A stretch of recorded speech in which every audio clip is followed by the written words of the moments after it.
We are telling them they have to show us a workforce plan, and we need to evaluate that plan. They have to show us a workforce plan in order to receive money from their federal government, and that is the definition of a mandate.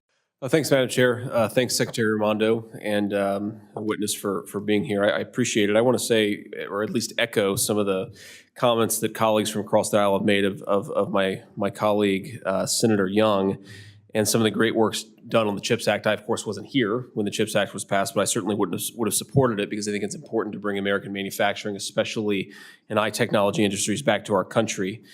There have been many stories and many questions raised since the CHIPS Act was passed about its implementation and also how companies are benefiting or not from some of its resources. I want to focus on one particular barrier, just to start out with Secretary Raimondo, which is the labor shortage. You hear a lot from folks who are working in the chip industry that we have a labor shortage.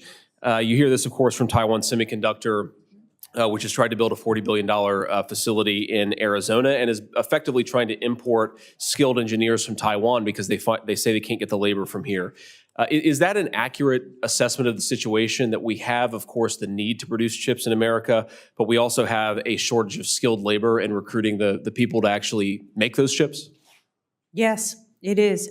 Listen, I think, and as we have said, we will be using some of the CHIPS Act to devote to labor and training and workforce. And in fact, since the passage of the bill, over 50 community colleges have started new initiatives to train people. But there is no question, we think we'll create about 500,000 jobs, at least, through the implementation, and we need to do more to train people to that. So being mindful of time, Secretary Raimondo, I want to point to a particular set of implementation criteria that, in light of the admitted labor shortage, gives me some concern. So one of the administrative directives says that applicants to CHIPS funding must, quote, develop an equity strategy in concert with their partners to create equitable workforce pathways for economically disadvantaged individuals in their region. Additionally, applicants must recruit from diverse sources of talent and, quote, set and publicly communicate goals for workplace diversity. Now, I note, of course, that creating these diversity mandates within a company actually requires additional cost. You have to hire diversity consultants. You have to hire additional human resources people. And so I guess I'm struggling to make sense of the fact that we apparently have a shortage of skilled labor to manufacture chips on the one hand, and yet the Secretary of Commerce is telling people that they can only hire the people who check the right diversity boxes. That doesn't make a ton of sense, and it seems to be counterproductive to the goal of bringing this industry back to the United States in the first place. So first of all, there are no mandates. Second of all, it's completely consistent. What would you call it, Secretary Raimondo, when the Secretary of Commerce says you must do this in order to receive funding? If it's not a mandate, what is it?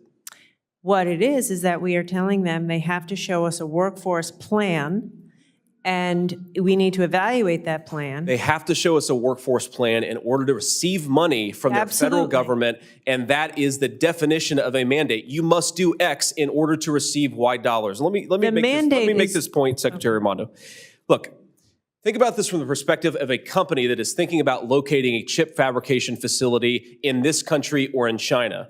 From China, they get cheap labor, massive subsidies, and a government that seems to want to work with them. From the United States, they get a little bit of money and a human resources statement that looks like it was written by a 22-year-old gender studies graduate of Harvard or Yale, which, let's be honest, it probably was written by a 22-year-old gender studies graduate of Harvard or Yale. Why would you locate your facility in the United States of America when you get a human resources lecture from us, but from China you get a whole lot of money and a whole lot of facilitation for your business? What's the market economy here? Is it the economy that makes it hard to do business or easier to do business?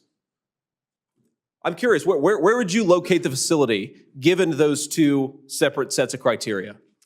Sir, before I went to China, I talked to about 120 CEOs of U.S. businesses, and they all told me that China is becoming increasingly uninvestable. I think there's no doubt that I would locate my business in the United States. I agree with you, and I agree these companies should locate their business in the United States, but we have to be careful. The reason that China has become uninvestable is because it's very, very hard to get our money out. But if we make it harder to do business, and if we pass bipartisan legislation that puts money into American manufacturing, and then we make it harder to access it unless you check the diversity box, we're going to be extremely counterproductive. I am I'm mindful that I am at the end of my time. The last point that I'd make, Secretary Raimondo, the United States, thank God, does not have a chief diversity officer. I would appreciate it if the Biden administration didn't pretend to be one. Thank you.